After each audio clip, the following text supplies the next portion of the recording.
दे रहा था। नमस्कार दोस्तों, मैं भावेश और आपका हार्दिक स्वागत कर रहा हूँ आज के मेरे इस लाइव सेशन में। आज हम लोग बात करने वाले हैं स्पेशली बारिश के मौसम में जो हम लोग रोड एक्सीडेंट देखते हैं, उस रोड एक्सीडेंट की वजह से जब किसी लोगों की अगर जान चली जाती है तो उसमें हम लोग क्या कर सकते हैं उसके बारे में मैं बताना चाह रहा हूँ। और बेसिकली ये टॉपिक सिलेक्ट करने की पीछे की वजह क्या है, पहले तो ये बता दूं कि अभी 2 दिन पहले ही उत्तर प्रदेश के बाराबंकी में जो इंसिडेंट हो गया, अनफॉर्चुनेटली कई सारे जो पैसेंजर्स थे उन्होंने अपनी जान गंवा दी। और जब हम लोग being a fire and safety professional और सेफ्टी प्रोफेशनल इस तरह के जब इंसिडेंट देखते हैं ना, तो कहीं ना कहीं हमें ऐसा फील होता है कि इतना सब कुछ एज ए सेफ्टी प्रोफेशनल मान लो या गवर्नमेंट के तौर पे जब इतना सारा अवेयरनेस की चीज़ें बताई जा रही है, तो भी ऐसी बहुत सारी चीज़ें होती है कि जहाँ पे एक आम आदमी जो है वो कहीं ना कहीं ऐसी गलती कर देता है और उस गलती की वजह से उसको अपनी जान गंवानी पड़ती है। जब हम लोग इंडस्ट्री की बात करते हैं तो इंडस्ट्री में तो हमारे पास ऐसे ऑप्शन होते हैं कि आप टूल बॉक्स टॉक करते हो, प्री जॉब सेफ्टी मीटिंग करते हो, आप लोग अलग अलग कैंपेन चलाते हो। लेट्स से कि ट्रैफिक सेफ्टी या सेफ्टी वीक आ गया, उस टाइम हम लोगों ने कुछ कैंपेन चला दिया। हमारे जैसे इस फैक्ट्री प्रीमाइसिस के अंदर हम लोग एंटर होते तो वहाँ पे हम लोग बड़े बड़े साइनेजेस, सेफ्टी बोर्ड, इंस्ट्रक्शन, ये सब चीज़ें लगा के रखते हैं। तो हमारे फैक्ट्री के लिए तो हम लोग सेफ्टी प्रिकॉशंस क्या लेना है क्या नहीं करना है ये सब चीज़ें बताते हैं। लेकिन जो लोग आम इंसान जो है, जो लोग फैक्ट्री में काम नहीं कर रहे, उन तक ये बात किस तरह से पहुंच सकती है? जो हमारे अलग डिपार्टमेंट में काम करते हैं उन लोगों को तक हमारी बात किस तरह से पहुंच सकती है? तो ये जो वीडियो है, ये जो अवेयरनेस का कैंपेन है, बेसिकली वो उन लोगों के लिए है कि जिनके पास जो सेफ्टी रिलेटेड जो इन्फॉर्मेशन है वो जाती नहीं है। और उन सब लोगों के लिए ये अवेयरनेस का कैंपेन जो है हम लोगों ने स्टार्ट किया है। तो पहला जो पॉइंट था मेरा ये था कि इंसिडेंट जो हुआ है वो नहीं होना चाहिए था अनफॉर्चुनेटली, बट हो गया है। तो हम लोग बारिश के मौसम में आप लोगों ने नोटिस किया होगा कि कई सारे लोग जो होते हैं उनको थोड़ा छोटा मोटा जो इंसिडेंट होता है वो होता रहता है। कई बार मेजर इंसिडेंट जो होता है उसमें भी कन्वर्ट हो जाता है, यानी कहीं 2 व्हीलर लेके जा रहा है तो बाइक स्लिप हो गई या और किसी टाइप का इंसिडेंट हो गया और उसमें किसी इंसान ने जो है वो मेजर फ्रैक्चर हो गया या ज़्यादा प्रॉब्लम हो गई, हेड इंजरी हो गई, सर के ऊपर चोट लग गई। तो वैसे सब केस में अगर किसी आदमी की डेथ भी हो जाती है, हमारे अड़ोस पड़ोस में हम लोगों ने देखा होगा, या हमारा कोई मान लो कोई रिलेटिव होगा, उन लोगों की अगर डेथ हो जाती है तो कहीं ना कहीं हमें थोड़ा सा इसके ऊपर सोचने की ज़रूरत है कि हम लोग ऐसा क्या कर सकता है।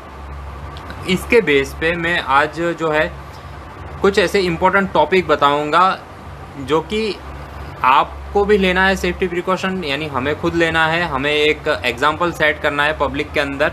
और हमारे जो रिलेटिव्स है, जो हमारे फ्रेंड सर्कल है, जो कि एक्चुअली सेफ्टी प्रोफेशनल जो है उसके साथ रिलेटेड नहीं है, लेकिन उन लोगों के लिए ये चीज़ें जो है वो बहुत ही ज़रूरी है। तो सबसे पहली जो चीज़ें होती है, बारिश के मौसम में एक्चुअली एक्सीडेंट होता क्यों है।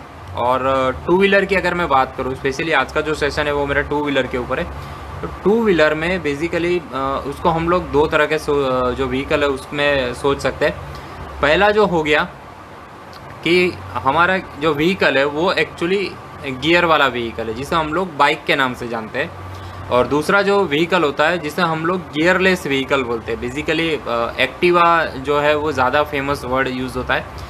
एक्टिवा का अगर आप टायर ध्यान से देखोगे तो आपको उसकी जो डिज़ाइन है वो थोड़ा सा गौर से देखिएगा तो आपको पता चलेगा कि उसकी जो पैटर्न होती है, टायर की जो पैटर्न होती है वो इस तरह का कर्व वाला जो व्हीकल होता है, यानी उसकी जो टायर की पैटर्न जो आप देखोगे वो कर्व वाला डिज़ाइन रहता है।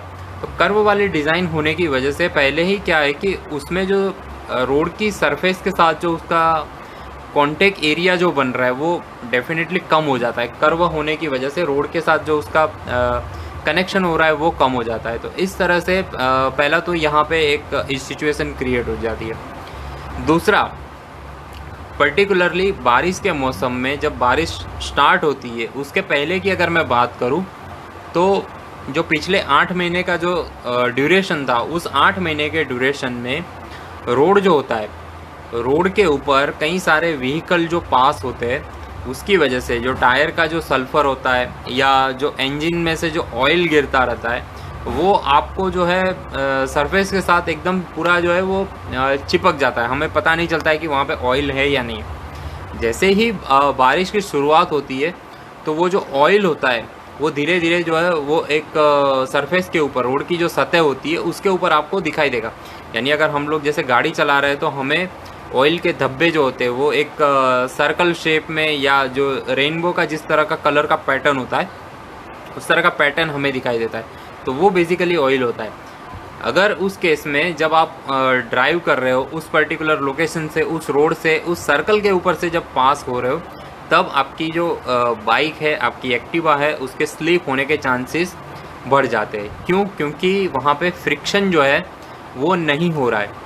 अगर फ्रिक्शन नहीं हो रहा है तो डेफिनेटली आपके स्लिप होने के चांसेस बढ़ जाते हैं। और दूसरा, उसमें कंट्रीब्यूशन कहाँ पे हो रहा है? कंट्रीब्यूशन यहाँ पे हो रहा है कि हमारे इंडिया में ऐसा कोई सिस्टम यानी कल्चर में ही नहीं है हमारे, कि हम लोग जो हमारे टायर की कंडीशन जो है उसको चेक करें, हमारे सीजनल टायर जो आते हैं उसके ऊपर हम लोग ध्यान दें। हम लोग ये सब चीज़ें नहीं करते। तो बात कुल मिला के ये हो जाती है कि आप जो है आपका टायर का जो कंडीशन जो है पहले तो वो देख लीजिएगा, क्योंकि आप एक्सपेक्ट नहीं कर सकते हो कि आपको अच्छी कंडीशन वाले रोड मिलेंगे। तो जब बारिश की शुरुआत हो रही है, उस शुरुआत के दौरान अगर आप स्लिपरी सरफेस के ऊपर ड्राइव कर रहे हो तो डेफिनेटली आपके स्लिप होने के चांसेस जो है वो, गिरने के चांसेस जो है वो बढ़ जाते हैं। ये हो गई हमारी रोड की कंडीशन की बात। अभी हम लोग बात करते हैं एटमॉस्फेरिक की कंडीशन की बात, यानी जो हमारा वातावरण जो होता है वो एक्सीडेंट में किस तरह से कंट्रीब्यूट करता है एक्सीडेंट होने के लिए। जब बारिश गिर रही है, Neeraj sir very good evening, very good evening. काफ़ी दिनों के बाद आपको मैं देख रहा हूँ कि Karunakar Pandey, very good evening भाई। Praveen Patel, very good evening everyone. So atmosphere जो होता है जब बारिश गिर रही है तो किस तरह से वो इफ़ेक्ट करता है। जब बारिश गिरती है सो पहला तो ये हो गया कि जैसे रोड की जो सतह होती है, सरफेस जो होती है, सरफेस के ऊपर से स्लिपरी होने के चांसेस बढ़ जाते हैं। तो विजिबिलिटी जो होती है उसके ऊपर भी इफ़ेक्ट होता है। अगर आप एक रोड के ऊपर खड़े या ड्राइव कर रहे हो और बारिश गिर रही है तो बारिश गिरने की वजह से जो आपकी विजिबिलिटी होती है वो कम हो जाती है। एक तो बारिश हो रही है और पानी की वजह से आपको जो एकदम क्लियर व्यू मिलना चाहिए वो व्यू क्लियर नहीं मिल रहा है। तो एक ये हो गया। बारिश गिर रही है, अगर आपने हेलमेट नहीं पहना हुआ है, हालांकि पहनना चाहिए, इसके ऊपर भी मैं आऊँगा पीपी वाले सेक्शन में, लेकिन मान लो अगर आप हेलमेट अगर नहीं पहन रहे हो तो बारिश की जो बूंदें गिर रही है आपके फेस के ऊपर आ रही है। मान लो अगर कोई आदमी जो मेरे तरह अगर स्पेक्ट लगा रहा है, चश्मे लगा रहा है, तो बारिश की बूंदें जो होती है वो पूरा चश्मे का जो ग्लास होता है, ग्लास के ऊपर पूरा आ जाती है। तो ये भी एक कंट्रीब्यूशन फैक्टर हो जाता है कि आपको विजिबिलिटी जो है वो कम हो जाती है। बारिश की बूंदें है आपके चेहरे के ऊपर, आपके सर के ऊपर जब स्ट्राइक होती है, तो अगर तेज़ बारिश हो रही है, तेज़ बारिश में हालांकि हमें ड्राइव नहीं करना चाहिए, लेकिन अगर फिर भी अगर आप ड्राइव कर रहे हो और जो बारिश की बूंदें आपके ऊपर एकदम स्पीड के साथ, हाई वेलोसिटी के साथ स्ट्राइक हो रही है, तो काफ़ी बार क्या होता है कि हमारा डिस्ट्रैक्शन हो जाता है, यानी हमारा ध्यान जो है वो भटक जाता है। तो ये भी एक एटमॉस्फेरिक कंडीशन की वजह से आपका कंट्रीब्यूशन फैक्टर होता है कि जो कि सपोर्ट करता है, यानी अपना कंट्रीब्यूशन देता है कि जिसकी वजह से एक्सीडेंट हो सकता है, एक्सीडेंट होने के चांसेस जो है वो बढ़ सकते हैं। तो पहले मैंने बताया कि रोड की कंडीशन जो है वो एक कंट्रीब्यूशन फैक्टर होता है, वो एक कोज हो सकता है। दूसरा हो रहा है कि बारिश जब गिर रही है, बारिश गिरने की वजह से जो सिचुएशन क्रिएट होती है वो एक कंट्रीब्यूशन फैक्टर जो है वो हो सकता है कि विजिबिलिटी कम हो जाना। बारिश गिर रही है तो आपके चेहरे के ऊपर जो पानी गिर रहा है, आपके सर के ऊपर बारिश की तेज़ बूंदें जब लगती है तब हमारा डिस्ट्रैक्शन हो जाता है। तो ये एक फैक्टर हो गया। अभी हम लोग बात करते हैं कि एज अ कॉमन मैन हमें क्या क्या चीज़ें ध्यान में रखनी चाहिए सेफ्टी प्रिकॉशन के ऊपर।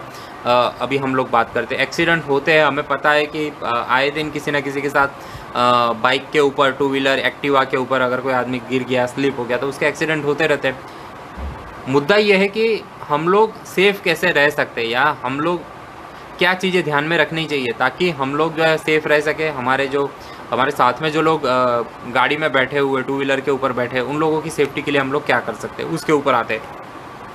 तो सबसे पहले जैसे कि मैंने बताया कि बारिश का मौसम शुरू हो रहा है, उसके पहले आप अपनी गाड़ी जो है, आपका जो टू व्हीलर है, उसके जितने भी कंपोनेंट्स है, इलेक्ट्रिकल सप्लाई से जितनी भी आइटम चल रही है, उस सारी आइटम को आप चेक करवा लीजिए।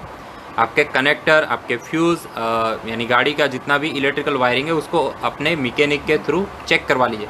क्योंकि सर्विस जो करवाते हैं हम लोग, उसका मीनिंग सिर्फ ये नहीं होता है कि आपको उसका जो इंजन ऑयल है वो सिर्फ चेंज करवाना। जी नहीं, आपके इलेक्ट्रिकल जो पार्ट्स होते हैं, बेसिकली जब हम लोग सर्विस की बात करते हैं तो उसमें हम लोग दो पार्ट में उसको डिवाइड करते हैं, electrical maintenance and mechanical maintenance, दो चीज़ें होती है।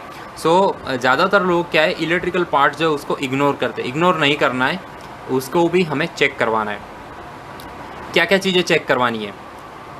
इलेक्ट्रिकल जब आप यानी जब गाड़ी स्टार्ट कर रहे हो, तो गाड़ी स्टार्ट करने के बाद आप उसकी जो फ्रंट लाइट है उसको चेक कर लीजिए, वो बराबर है या नहीं है। उसका लो बीम और हाई बीम वो बराबर है कि नहीं है।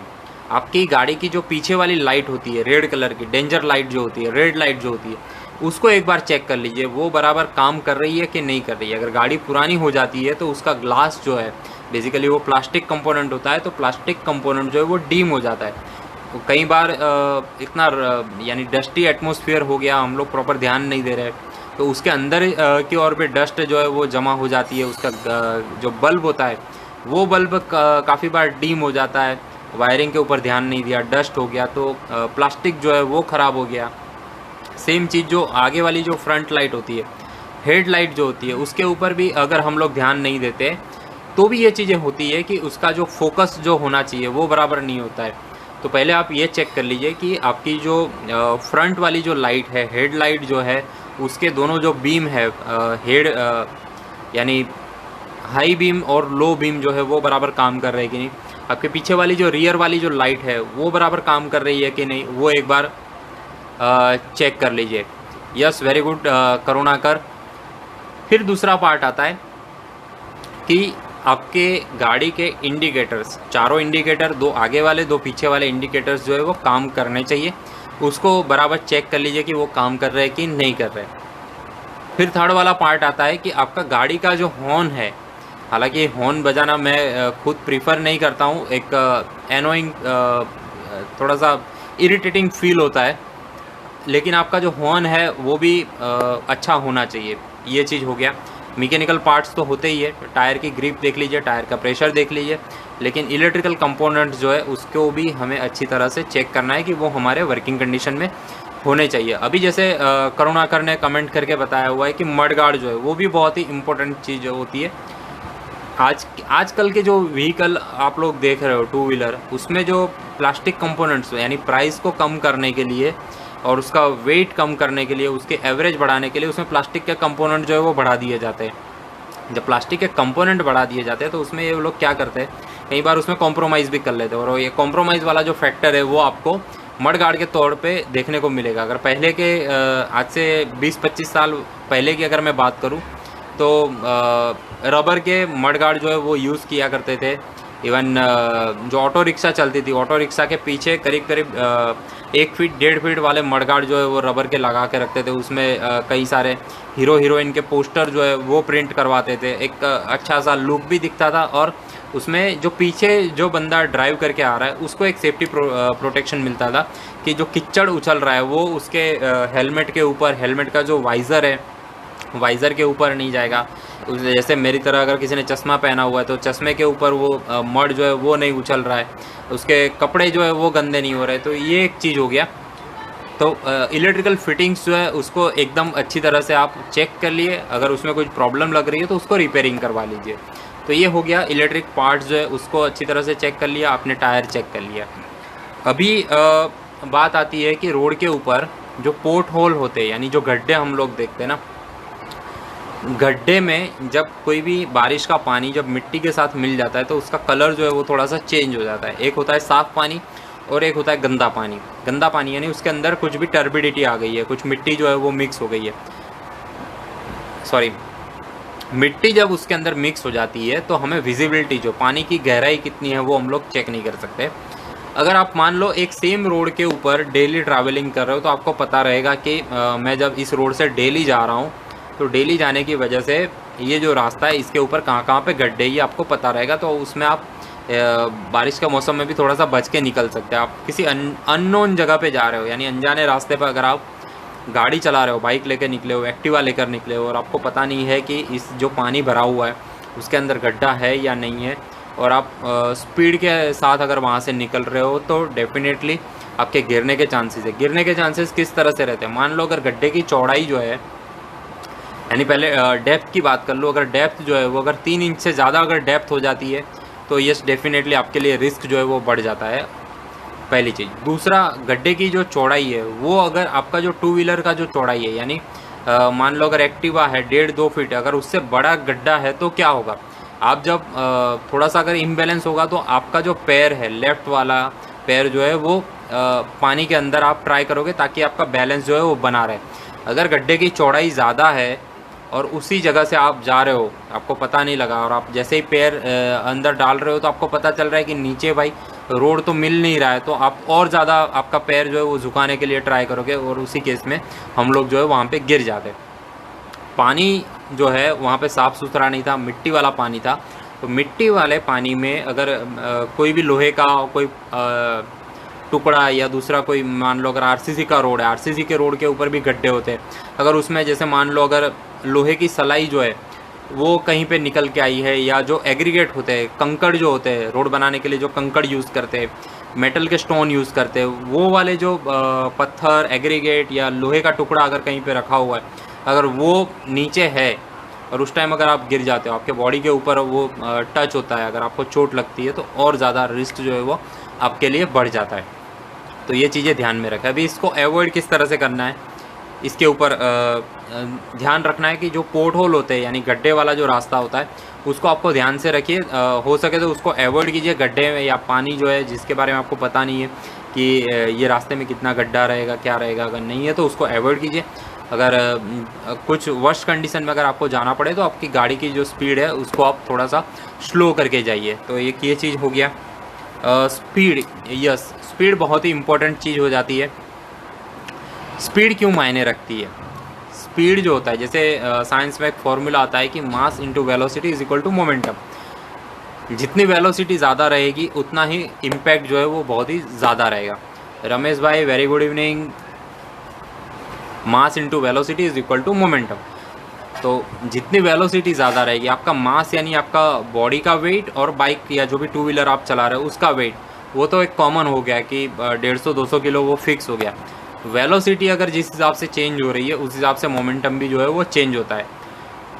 साथ में अगर स्पीड आपकी ज़्यादा है, वेलोसिटी ज़्यादा है, और उस टाइम अगर आप सोच रहे हो कि मैं ब्रेक लगाऊँ, तो ब्रेक लगाने में भी दिक्कत होगी। क्यों? क्योंकि आपका जो टायर है उसका कंडीशन, रोड जो है वो गीला हो चुका है, हो सकता है शायद उसके ऊपर ऑयल भी हो।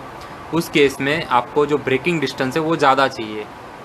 अगर ब्रेकिंग डिस्टेंस क्या होता है, यानी आपके आगे जो गाड़ी चल रही है और आपकी गाड़ी, इन दोनों के बीच में कुछ स्पेस होती है। जैसे ही आप ब्रेक दबा रहे हो, वहाँ से जो डिस्टेंस हम लोग काउंट करते हैं, वहाँ से लेकर आपकी गाड़ी जब तक खड़ी रहती है, वो टोटल डिस्टेंस जो आपका 2 व्हीलर जो भी डिस्टेंस उसने कवर किया है, वो जो डिस्टेंस होता है उसको ब्रेकिंग डिस्टेंस कहते हैं। चूँकि बारिश हो रही है, रोड गीला है, फ्रिक्शन जो है वो प्रॉपर मिल नहीं रहा है, उसके चलते अगर आपने स्पीड ज़्यादा रखी है तो आप, इट मीन्स आपको ब्रेकिंग डिस्टेंस भी ज़्यादा चाहिए। अगर ब्रेकिंग डिस्टेंस कम है, यानी आपके आगे वाली जो गाड़ी है और आपकी गाड़ी है, उन दोनों के बीच में अगर ज़्यादा गैप नहीं रखा हुआ है, तो डेफिनेटली आपकी गाड़ी जो है वो आपकी आगे वाली जो भी व्हीकल है उसके साथ जो है उसका कलिजन हो जाएगा, वहाँ पे जाकर टकरा जाएगी और आप जो है वो वहाँ पे एक्सीडेंट हो जाएगा, आपको चोट लग सकती है। तो स्पीड जो है उसको कम करना है, ब्रेकिंग डिस्टेंस जो है उसको भी ध्यान में रखिए।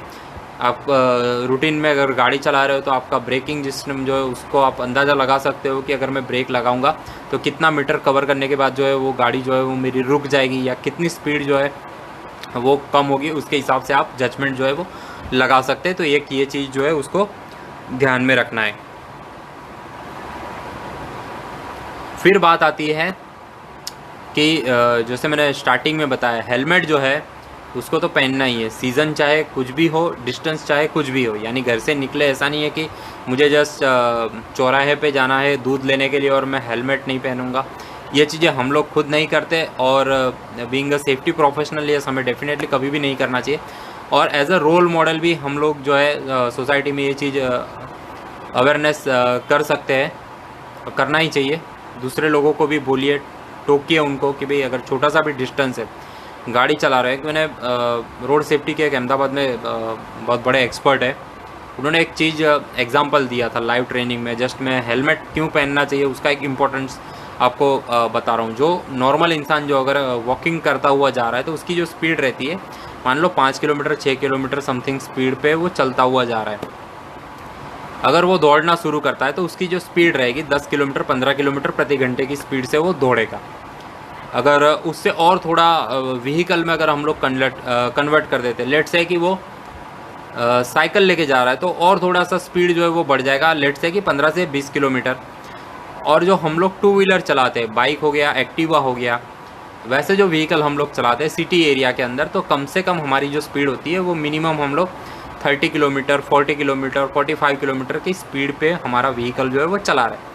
अभी आपको करना ये है, अगर आपको ऐसा लग रहा है कि मुझे हेलमेट पहनने की ज़रूरत नहीं है क्योंकि मैं लो स्पीड पे गाड़ी चला रहा हूँ, तो जस्ट एक काम कीजिए, आप आपकी जो दौड़ने की स्पीड है 15 किलोमीटर 20 किलोमीटर, उतनी स्पीड से आप दौड़ते हुए जाइए। और कहीं पे अगर आपको आरसीसी का कोई कॉलम मिले या इलेक्ट्रिक का पोल मिले, लाइट का जो खंभा है वो अगर मिले, तो आपका सर जो है उतनी स्पीड के साथ जाके उसको टकराइए। अगर आप मान लेते हो, अगर आपको 100% श्योर है कि मुझे चोट नहीं लगेगी सर के अंदर, तो फिर आपको हेलमेट नहीं पहनना चाहिए। अगर आपको लग रहा है कि 15-20 किलोमीटर की स्पीड से अगर मैं दौड़ता हुआ जा रहा हूँ, 10-12 किलोमीटर की स्पीड से अगर मैं दौड़ता हुआ जा रहा हूँ, और मैं अपना सर जो है वो एक आरसीसी कॉलम के साथ, लोहे के खंभे के साथ अगर टकराऊँगा और मुझे सर में चोट लगेगी, तो यस डेफिनेटली आपको हेलमेट पहनना चाहिए। तो एक ये हो गया। और बारिश के मौसम में जब रोड स्लिपरी हो सकता है, उसके ऊपर ऑयल हो सकता है, जो गाय भैंस होती है उसका गोबर हो सकता है, तो ये सब चीज़ की वजह से रोड जो है वो स्लिपरी हो जाएगा, तो आपके एक्सीडेंट होने के चांसेस बढ़ जाते हैं। ये चीज़ पता होने के बाद फिर जब एटमॉस्फेरिक कंडीशन भी अपना कंट्रीब्यूशन दे रही है, उसके बावजूद भी अगर आप हेलमेट नहीं पहन रहे हो, तो ये आपकी सेफ्टी के लिए आप अपने जान जो है उसको जोखिम में डाल रहे हो। तो ये चीज़ जो है उसको ध्यान में रखना है। Yogendra sir, very good evening, अच्छा लगा आपको देखकर।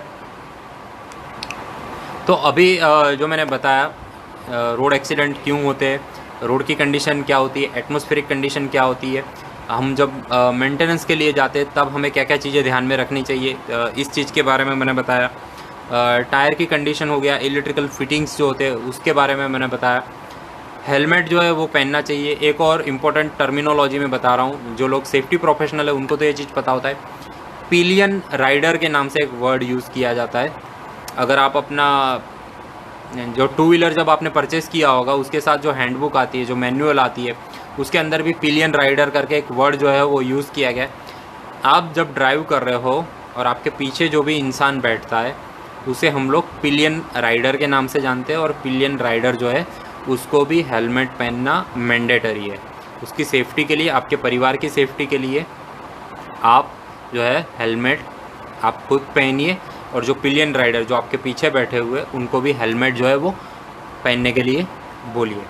तो बेसिकली छोटे छोटे पॉइंट्स थे जिसके बारे में मुझे आप लोगों से थोड़ा सा डिस्कस करके बताना चाह रहा था कि रोड सेफ्टी के ऊपर जो एक्सीडेंट होते हैं उसको हम लोग किस तरह से अवॉइड कर सकते हैं। बेसिकली सेफ्टी जो है वो एक कॉमन सेंस का सब्जेक्ट है, यानी अगर मैं कोई काम कर रहा हूँ तो मुझे खुद पता चलना चाहिए कि मैं क्या चीज़ करूँ तो मैं सेफ़ रहूँगा, और कौन सी चीज़ करूँगा तो मुझे चोट लग सकती है, उसको मैं किस तरह से अपने आप को खुद को बचा सकता हूँ, मेरे फैमिली को मैं किस तरह से बचा सकता हूँ। इतना मुश्किल दौर चल रहा है, कई सारे लोगों की जॉब चली गई है, लोगों को जॉब नहीं है तो EMI पे करने में डिफ़िकल्टी हो रही है, घर में सर्वाइव करने की डिफ़िकल्टी हो रही है। और वैसे कंडीशन में अगर एक छोटी सी गलती की वजह से अगर किसी की जान चली जाती है तो पूरा का पूरा जो फैमिली है वो बर्बाद हो जाता है। तो हो सके उतना आप लोग भी इस तरह से आपके जितने भी फ्रेंड सर्कल है, रिलेटिव्स है, जो बेसिकली सेफ्टी के साथ नहीं जुड़े हुए हैं, सेफ्टी प्रोफेशनल के साथ नहीं जुड़े, तो ऐसे जितने भी वीडियो है आप लोग भी बनाइए, लोगों के साथ अपनी जो भी अपना खुद का जो ऑब्जर्वेशन है, ओपिनियन है, वो लोगों के साथ शेयर कीजिए ताकि ज़्यादा से ज़्यादा लोग जो है वो सेफ्टी के बारे में जागरूक हो सके। चलिए तो आप सभी लोग मेरे साथ जुड़े, बहुत बहुत thank you. Good evening to and good night everyone. Thank you so much for this live session. अभी मैं इसको क्लोज़ कर रहा हूँ।